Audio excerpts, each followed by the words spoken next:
ఆంధ్రప్రదేశ్ రాష్ట్రంలో ప్రతి జిల్లా కలెక్టరేట్లో కూడా ప్రతి సోమవారం నిర్వహించేటువంటి స్పందన కార్యక్రమం ఇక నుంచి ప్రజా సమస్యలు పరిష్కారాలుగా కొనసాగబోతున్నట్లు ఏపీ ప్రభుత్వం అయితే జీవోను జారీ చేయడం జరిగింది. గత 5 సంవత్సరాల నుంచి కూడా స్పందన కార్యక్రమం ఉన్నటువంటి ఈ కార్యక్రమం ఇక నుంచి ప్రజా సమస్యలు పరిష్కారాలుగా సాగబోతున్నట్లుగా తెలుస్తుంది. గత 2019 నుంచి 2024 వరకు 5 సంవత్సరాల పాటు కూడా వైసీపీ పార్టీ ప్రభుత్వం ప్రతి సోమవారం ప్రజాస్పందన కార్యక్రమాన్ని అయితే నిర్వహించడం జరిగింది.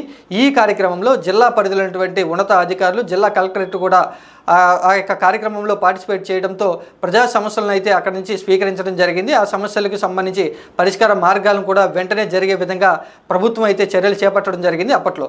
ఇక ఇప్పటి నుంచి కూడా నూతన ప్రభుత్వం వచ్చిన దగ్గర నుంచి కూడా స్పందన కార్యక్రమం ప్రజా సమస్యలు పరిష్కారాలుగా కొనసాగబోతుందంటూ కూడా ఏపీ ప్రభుత్వం స్పష్టం చేయడం జరిగింది.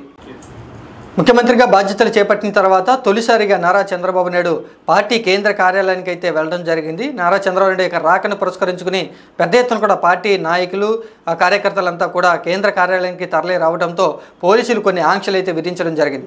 పోలీసులు విధించినటువంటి ఆంక్షల మీద నారా చంద్రబాబు నాయుడు అయితే ఆగ్రహాన్ని వ్యక్తం చేస్తూ కూడా ప్రజలను తన వద్దకు వచ్చేలాగా ఏర్పాట్లు చేయాలని, భద్రతా పేరుతో ప్రజలను ఎక్కడా కూడా కట్టడి చేయవద్దని, ప్రజా సమస్యలు తెలుసుకునేందుకు సరికొత్త ప్రోగ్రామ్ని లాంచ్ చేస్తున్నానంటూ కూడా నారా చంద్రబాబు నాయుడు ఈ సందర్భంగా వ్యాఖ్యానించడం జరిగింది. నారా చంద్రబాబు నాయుడు పార్టీ కేంద్ర కార్యాలయానికి తరలి రావడంతో పెద్ద ఎత్తున కూడా కార్యకర్తలు నాయకులు చంద్రబాబుని కలిసేందుకు పోటీ పడడం జరిగింది. పార్టీ ముఖ్య నేతలతో కూడా చంద్రబాబు నాయుడు సమావేశాన్ని ఏర్పాటు చేసి ఈ తర్వాత రాబోయేటువంటి భవిష్యత్తులో పార్టీ కార్యకలాపాలు ఏ విధంగా ఉండాలి అనేటువంటి విషయం గురించి దిశానిర్దేశం అయితే చేయడం జరిగింది. నామినేటెడ్ పోస్టుల భర్తీ గురించి ముఖ్యమంత్రి నారా చంద్రబాబు నాయుడు స్పెషల్గా ఫోకస్ పెట్టినట్లుగా తెలుస్తూ ఉంది. అతి త్వరలోనే నామినేటెడ్ పోస్టులు భర్తీ చేస్తానంటూ కూడా నారా చంద్రబాబు నాయుడు పార్టీ ముఖ్య నేతలకి స్పష్టం చేయడం జరిగింది.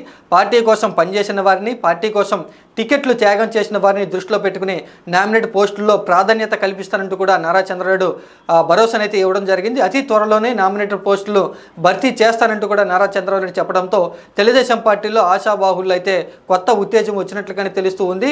నామినేటెడ్ పోస్టులను భర్తీ చేసుకోవడానికి చాలామంది తెలుగుదేశం పార్టీ నాయకులు అయితే ముందు వస్తూ ఆసక్తిని అయితే చూపిస్తున్నట్లుగా తెలుస్తుంది. ఏపీ ఎన్నికల ఫలితాల్లో వైఎస్ జగన్మోహన్ రెడ్డి ఓటమి గురించి తెలంగాణ బీజేపీ ఎమ్మెల్యే రాజాసింగ్ కీలకమైనటువంటి వ్యాఖ్యలు చేశారు. ఆ జగన్మోహన్ రెడ్డి పరిపాలన కాలంలో హిందూ మత సంప్రదాయాలను పెద్ద ఎత్తున కూడా దెబ్బతీశారని, హిందూ దేవాలయాల మీద దాడులు జరిగాయి కాబట్టి వైఎస్ జగన్మోహన్ రెడ్డి ప్రధానంగా ఓటమి కారణాలంటూ కూడా రాజాసింగ్ కీలకమైనటువంటి వ్యాఖ్యలు చేస్తూ హిందూ మత సంప్రదాయాలను కన్వర్టర్కి ఇష్టమైనటువంటి వైఎస్ జగన్మోహన్ రెడ్డి దెబ్బతీశారని, హిందూ మత పునరుద్ధరణకు సంబంధించి ఆయన ఏమాత్రం కూడా చర్యలు తీసుకోలేదు కాబట్టి హిందువులంతా కలిసి వైఎస్ జగన్మోహన్ రెడ్డిని ఓడించి కూటమికి పట్టం కట్టారంటూ కూడా రాజాసింగ్ ఆయన యొక్క అభిప్రాయాన్ని అయితే వ్యక్తం చేయడం జరిగింది. కన్వర్టర్కి ఇష్టమైనటువంటి వ్యక్తికి టీటీడీ బోర్డు చైర్మన్ పదవిని వైఎస్ జగన్మోహన్ రెడ్డి ఇచ్చారు కాబట్టి హిందూ మత దేవాలయ సంప్రదాయాలన్నింటినీ కూడా మంట కలిపారు వైఎస్ జగన్మోహన్ రెడ్డి అంటూ పెద్ద ఎత్తున కూడా విమర్శలు చేస్తూ ఇప్పుడు అధికారంలోకి వచ్చినటువంటి కూటమి ప్రభుత్వం హిందూ మత సంప్రదాయాలను కాపాడుతూ కూడా టీటీడీ బోర్డు చైర్మన్ పదవులన్నింటినీ కూడా హిందువులకి ఇవ్వాలంటూ కూడా రాజాసింగ్ డిమాండ్ చేయడం జరిగింది. డిప్యూటీ సీఎం హోదా అలాగే తనకు కేటాయించినటువంటి మంత్రి శాఖలకు సంబంధించి జనసేన పార్టీ అధినేత పవన్ కళ్యాణ్ ముఖ్యమంత్రి నారా చంద్రబాబు నాయుడుకి ధన్యవాదాలు తెలిపారు. తన మనసుకు జనసేన పార్టీ సిద్ధాంతాలకు దగ్గరగా ఉన్నటువంటి శాఖలనే నాకు కేటాయించారంటూ కూడా చంద్రబాబు నాయుడికి పెద్ద ఎత్తున ప్రశంసలు అయితే కురిపించడం జరిగింది. అలాగే ఆంధ్రప్రదేశ్ రాష్ట్రంలో ఎన్డీఏ కూటమి ప్రభుత్వం ఏర్పడి తాను మంత్రి అయ్యేందుకు అవకాశం కల్పించినటువంటి ప్రధాని నరేంద్ర మోడీకి కూడా పవన్ కళ్యాణ్ అయితే ప్రత్యేకంగా ధన్యవాదాలు అయితే తెలపడం జరిగింది. తనకు కేటాయించినటువంటి శాఖలకు సంబంధించి పూర్తి స్థాయి విశ్లేషణ పరిశోధన చేసిన తర్వాత ప్రజా సమస్యల గురించి ఖచ్చితంగా పనిచేస్తానంటూ పవన్ కళ్యాణ్ అయితే స్పష్టం చేయడం జరిగింది. తనకు కేటాయించినటువంటి శాఖలకు సంబంధించి పంచాయతీరాజ్, రూరల్ డెవలప్మెంట్, అలాగే అటవీ పర్యావరణ, సైన్స్ అండ్ టెక్నాలజీ ఈ శాఖలకు సంబంధించి పెద్ద ఎత్తున కూడా తన యొక్క పదవి బాధ్యతలను ఖచ్చితంగా నెరవేరుస్తానని, గత 2008 సంవత్సరం నుంచి కూడా రాజకీయాల్లో ఉంటున్నాను కాబట్టి ప్రజా సమస్యలు ఏ విధంగా ఉంటాయో తనకు స్పష్టంగా తెలుసునని, తీర ప్రాంతాల్లో, అటవీ ప్రాంతాల్లో ప్రజలకు సంబంధించి తాగునీటి సమస్యలు ఏ విధంగా ఉంటాయో ఖచ్చితంగా తనకు తెలుసును కాబట్టి రాబోయేటువంటి రోజుల్లో తన యొక్క పదవి బాధ్యతలను ఖచ్చితంగా నిర్వర్తించి ప్రజా సమస్యలను తీరుస్తానంటూ కూడా పవన్ కళ్యాణ్ అయితే ఆశాభావం అయితే వ్యక్తం చేయడం జరిగింది. హైదరాబాద్లో ఉన్నటువంటి వైఎస్ జగన్మోహన్ రెడ్డి నివాసం లోటస్ పాండ్ వద్ద తెలంగాణ ప్రభుత్వం కూల్చివేతలు అయితే చేసింది. అక్కడ ఉన్నటువంటి జీహెచ్ఎంసీ అధికారులు రహదారిని ఆక్రమించుకుని లోటస్ పాండ్కు భద్రతగా ఉన్నటువంటి సిబ్బంది భవనాలు నిర్మించారు కాబట్టి అక్రమ నిర్మాణాలను కూలుస్తున్నామంటూ జీహెచ్ఎంసీ అధికారులు స్పష్టం చేస్తూ కూడా ఈరోజు ఉదయం ఆ యొక్క అక్రమ కట్టడాలను అయితే కూల్చివేయడం జరిగింది. అక్కడ రద్దీగా ఉన్నటువంటి ప్రాంతానికి సంబంధించి అక్రమ నిర్మాణాలు చేశారు కాబట్టి రవాణాకు ట్రాఫిక్ తీవ్ర అంతరాయం కలుగుతున్నట్టు స్థానికంగా ఉన్నటువంటి ప్రజల నుంచి ఫిర్యాదులు వచ్చాయి కాబట్టి నిర్మాణాలను కూలుస్తున్నామంటూ జీహెచ్ఎంసీ అధికారులు అయితే స్పష్టం చేయడం జరిగింది.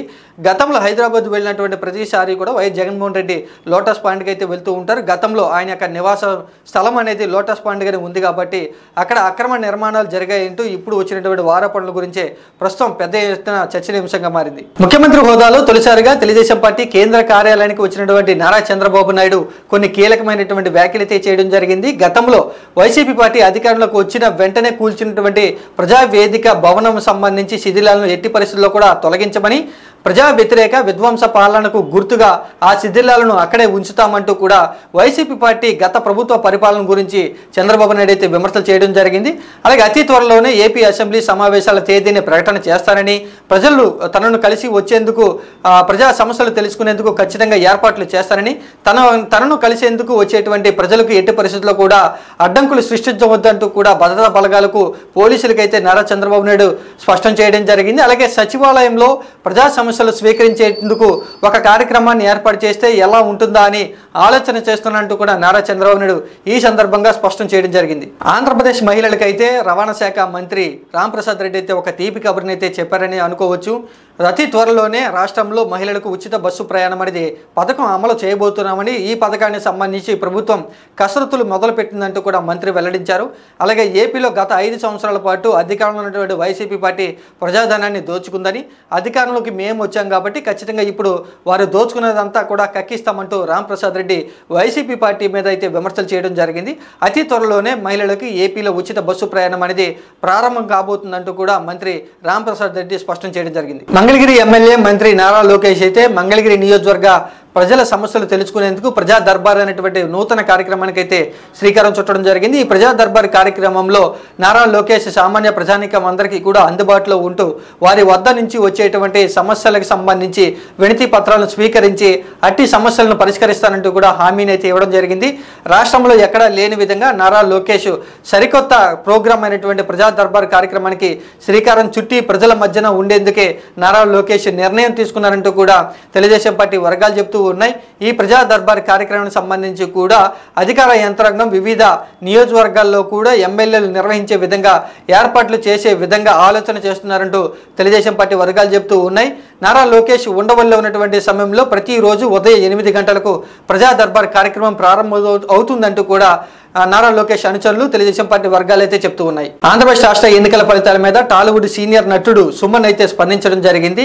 ఏపీలో 3 పార్టీల కూటమి అధికారంలోకి రావటం అనేది శుభ పరిణామమని, ఏపీ ప్రజానీకం అంతా కూడా కూటమికే పట్టం కట్టి అభివృద్ధికి సూచికగా నిలిచారంటూ కూడా సుమన్ ఏపీ ప్రజలను ఉద్దేశించి వ్యాఖ్యానించడం జరిగింది.